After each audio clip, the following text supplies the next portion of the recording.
Hey, welcome back everyone. This is Yatavio again with another gear review.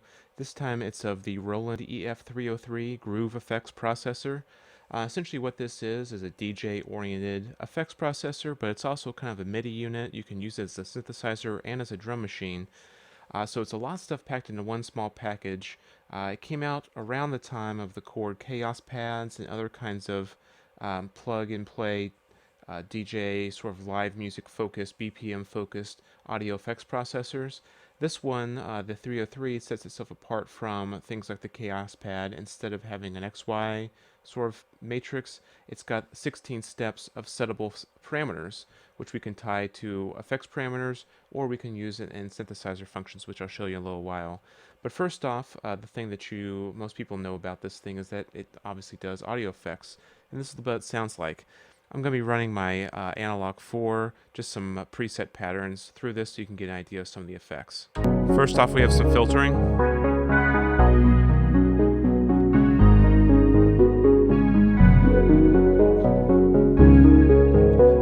So let's talk about a few things that are going on here. With most effects patches, the effect balance here is going to determine how dry or wet your signal is. At the same time, you've got resonance controls, cutoff controls. You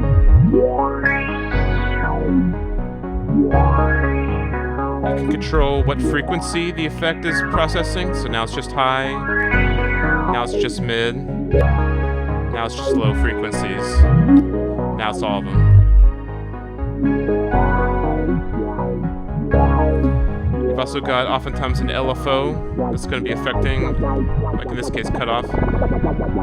There's not much you can do to actually alter how the LFO sounds. There's not really a way to change the waveform. But you can change the sync type. So make it really fast. Really slow. And remember we talked about these 16 steps, right? You can assign a parameter to this. It all works off of the BPM. So let's say I want to assign my cutoff knob to the bars. It's blinking, showing me that it's assigned. Now I'm going to hit play on my sequencer.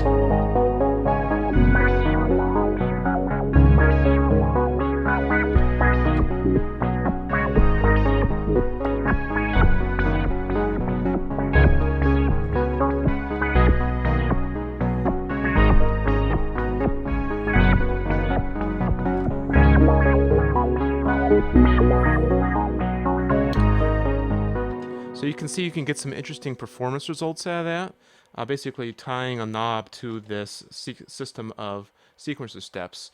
You can do that with other parameters as well, so let's listen more.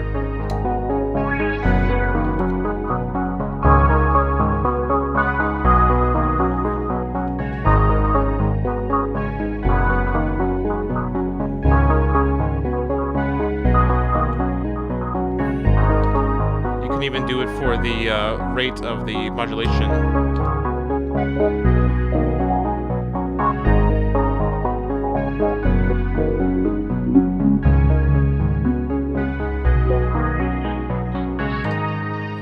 One thing that's pretty cool in a live situation, I mean, you've got lots of options adjusting input gain, output gain.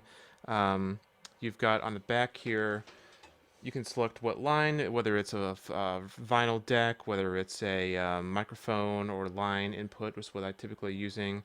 Everything runs with RCA connectors, and of course you've got MIDI and a MIDI out back here. You can also run a microphone through the thing, and you can use that actually with some vocoding techniques and so forth, which is pretty cool. So let's talk about a couple other things this baby can do. I'm just going to run through a few more effects types so you get an idea of a few more ways that this thing can alter sounds. It's got Isolator.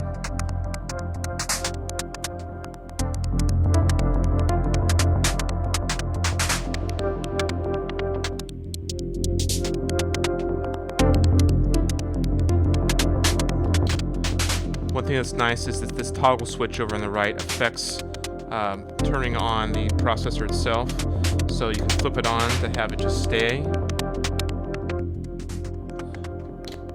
Or if you want, you can push it down to grab, which is like a toggle for some cool rhythmic effects live.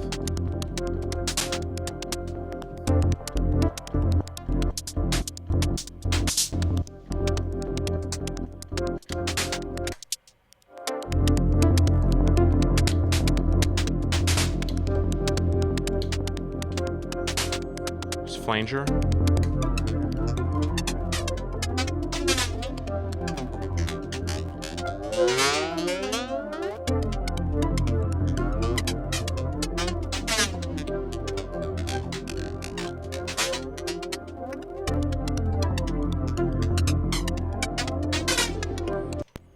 Delay and pan.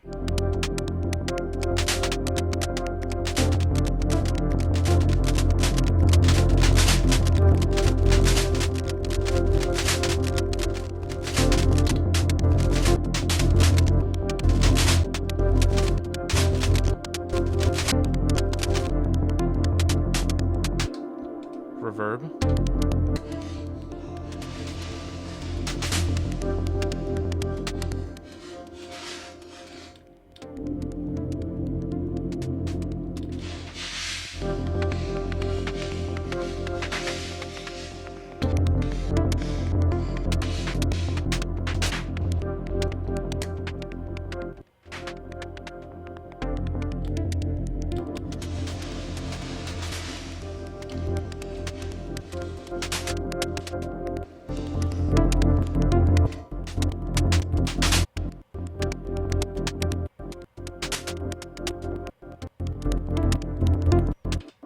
Feel you're getting too many audio artifacts when you adjust the effects balance with the sequencer.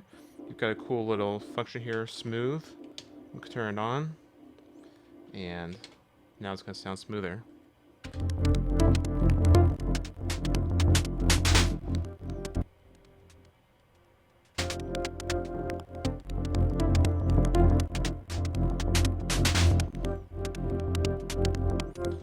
Next up, we've got pitch and delay. Some crazy effects here.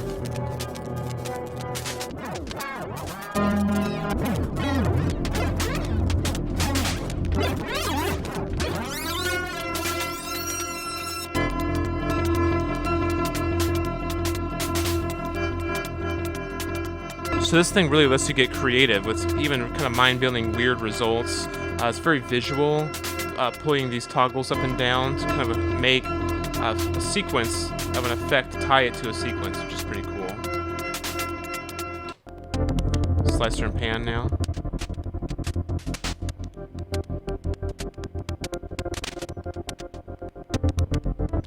Compressor. So with it off, with it on. Of course, you can compress different effects. So I've gone through the whole top row. Now if I want to select the bottom row, I hit select, and we've moved on to lo-fi.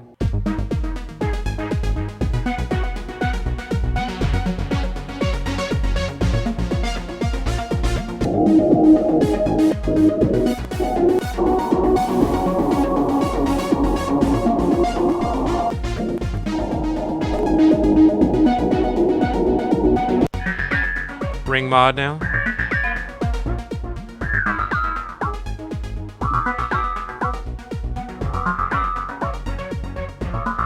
Next up is phaser.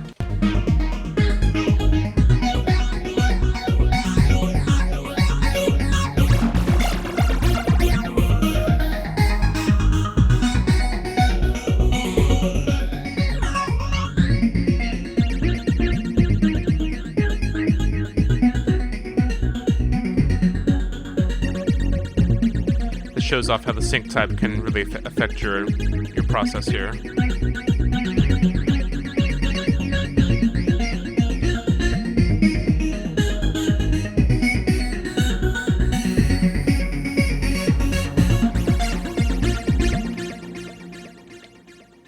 While we're talking about Bpm Sync, let's talk about a few ways that you can actually, so far I've been doing this pretty rudimentary wise, just by ear.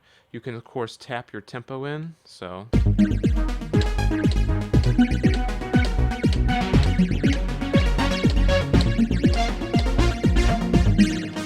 And I was at a 120 on the analog 4. You can also hold down these up and down arrows and it'll auto detect by audio. But you can also, of course, this has a Midi in port, and I'm sending Midi clock signals from my analog 4 to the EF-303. And so I do have the ability to actually sync this by Midi. So all you have to do to make the Roland EF-303 recognize the Midi signals coming out of the analog 4 is to basically make it slaved to external Midi clock. So the way you would do that is hit Shift, Manual, on the sync menu, play around with it till you get to slave, SLV, basically saying that I want this EF-303 slave to external Midi clock signals. I'm going to hit Shift and Right because it's going to save it as part of patch 1. These Midi kind of global values are saved per patch, and I'm going to hit Right twice. It saves it. So now you're going to see 3 lines, which means that there's no internal clock going. It's listening for Midi clock.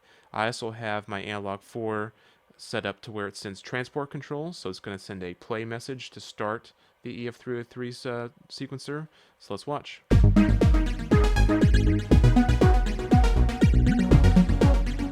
The LED followers are going the same rate. If I were to increase the tempo,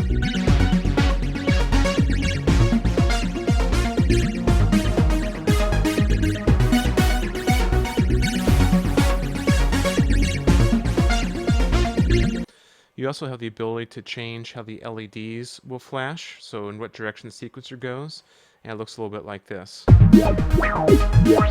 Shift and run mode. Going straight across now.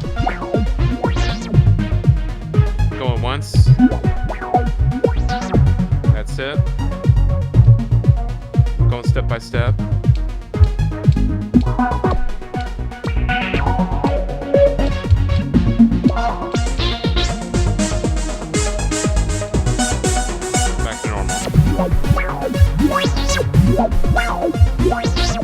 Can also affect the direction. Backwards. Sort of back and forth.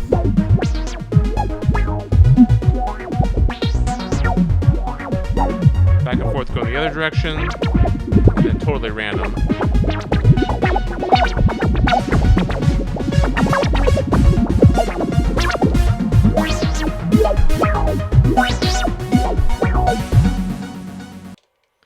You can also hit Shift and End Time to change what step the sequencer ends at. So right now it's 16. Or reduce it down to 10. Down to 6. Down to 2.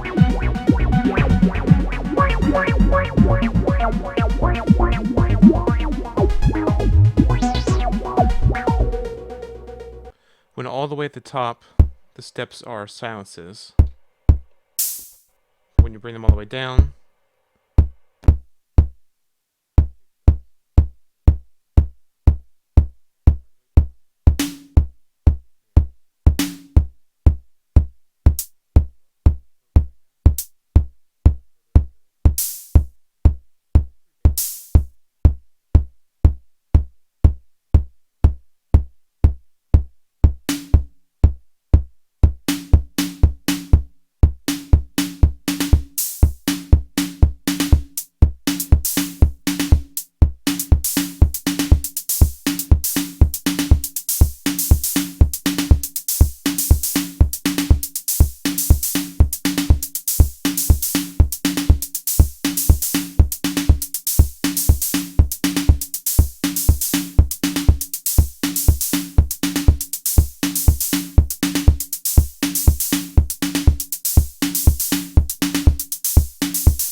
different one, even different one, kind of a crazy one. Sync type controls reverb time. Rate controls reverb level.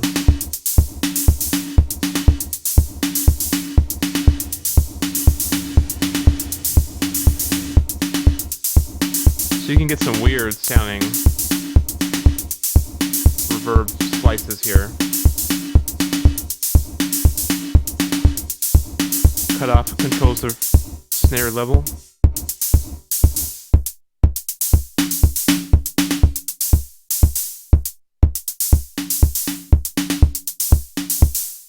Resolution controls the hi-hat level.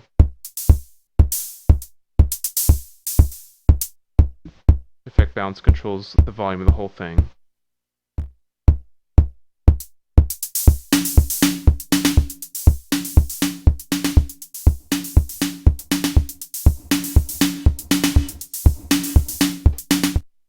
So basically with 4 built-in preset drum parts, a controllable reverb, and some interesting implementation to control the volume of the snares and the hi-hats. It's really a basic drum machine, but it's enough to maybe give you some ideas if you like working in kind of like an XOX linear kind of a fashion for your drum beats. Of course, there's no swing, there's no way to do, note repeat, beat repeat, anything fancy at all. This is just a really basic drum machine idea.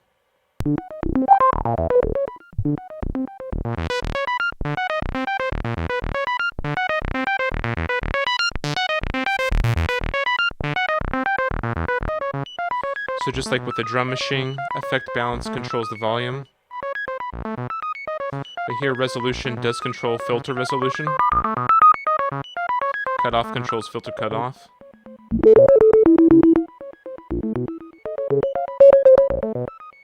And rate controls drive.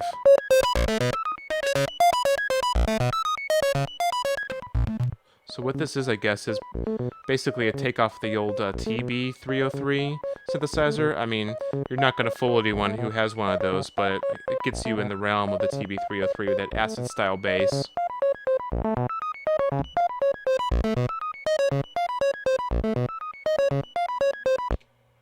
If you don't want to use the sliders to affect the pitch, you can hit Shift and Effect Q button, and the buttons down here turn into something like a keyboard.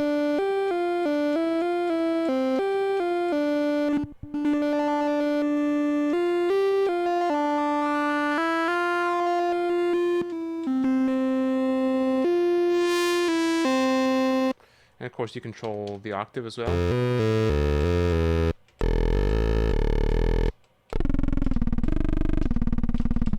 It's really low.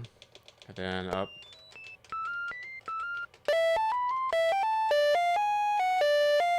You can also plug a MIDI keyboard into the MIDI in and control it with an actual keyboard if you want. I did want to mention a few things about the kind of pitch section of this EF-303. In addition to the keyboard mode, I mean, if you want to go back to the slider mode, you can change the scale and the key that these sliders work in to make it a little bit more easy to find usable melodies for the key that you're in. In addition to that, you can also take the MIDI output of the sliders and send them to other MIDI-based synthesizers, so you can essentially use this as either a MIDI clock or MIDI clock and pitch sequencer, which is pretty cool. For ease of use, I've taken the entire sequence and made it just one note, so you can hear how the sequencer is affecting one note rather than having to be confused by where all the other parameters lie. So here's what it sounds like. I'm changing the key now.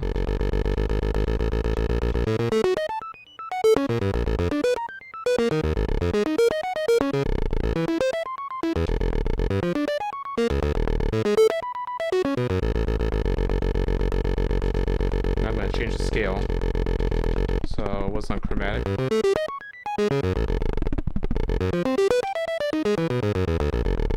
There's a bunch of scales in here. Blues scale.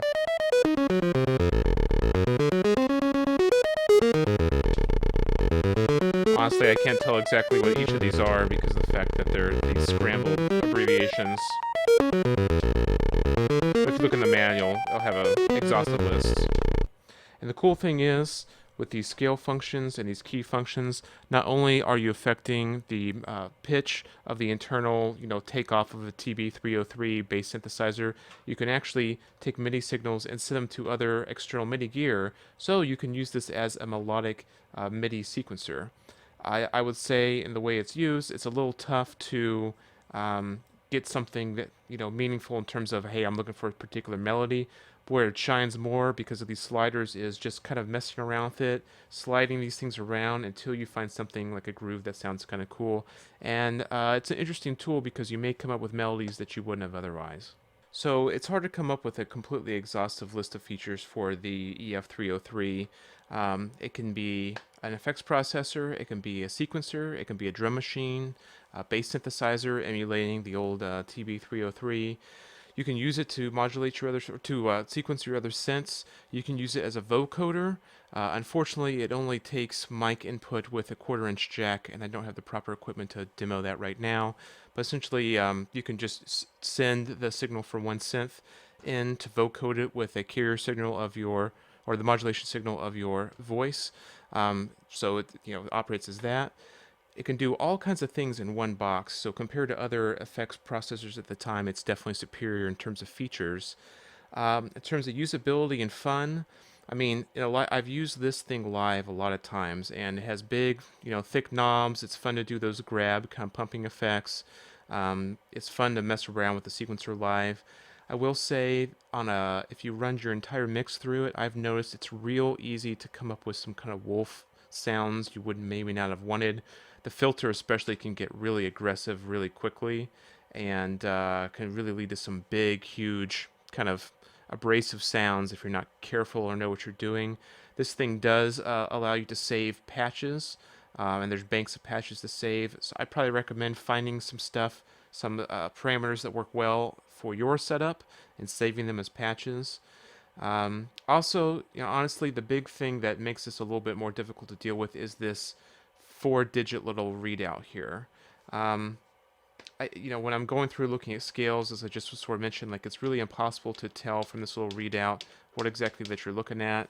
If you're going through some of the more complicated things with MIDI parameters and so forth, that can sometimes get difficult as well.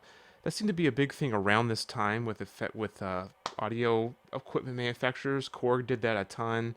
Why are you only giving us a 3-letter readout? That makes it very difficult to understand what we're doing. Like, how much more expensive? I mean, this thing wasn't cheap. I think it was like $300 when it was new. How much more expensive could have a few more LED characters have been? I don't know. I think it would have made it easier. The effects in my ears, I mean, you just heard them, but to my ears, they sort of run the gamut from pretty good to kind of passable. The filter sounds good, although it's maybe a little bit too abrasive occasionally. The Isolator is that classic Roland, isolator that you'll hear in their samplers a lot of times. It's got that crunchy kind of 90s, early 2000s effects sound. Some of the stuff like reverb and some of the ring modulator and the pitch and delay, those I found best for really just only pretty much weird sounds and not necessarily usable. Like, I certainly wouldn't run my mix through this reverb. I don't think it's the best sounding reverb in the world. All in all, it's built really well. It's a little idiosyncratic. You can do a lot with it if you have the patience to dive into the manual and sort of figure out everything they can do. It's really kind of a powerhouse. The biggest thing I think is that if you're planning on using this for effects for your live set or in some sort of DJ context, I mean, Korg's Chaos pads are awesome, and I have one, but I will say that the danger of those is that they sound really Korg chaosy. I mean, I feel like I hear chaos effects on records, and I'm like, oh, yeah, that's a Chaos pad. I think they become a little prevalent, that sound. This will give you just a little bit of a different kind of a vibe that not everyone else has. I think it's a kind of a diamond in the rough, and there's a lot to love about this little EF-303. So if you have any other questions or comments or want to add anything, please leave it in the notes below, in the comments below. And if you like this video, please consider liking and subscribing so I can make more videos. Hope you're having a great day. Keep on rocking.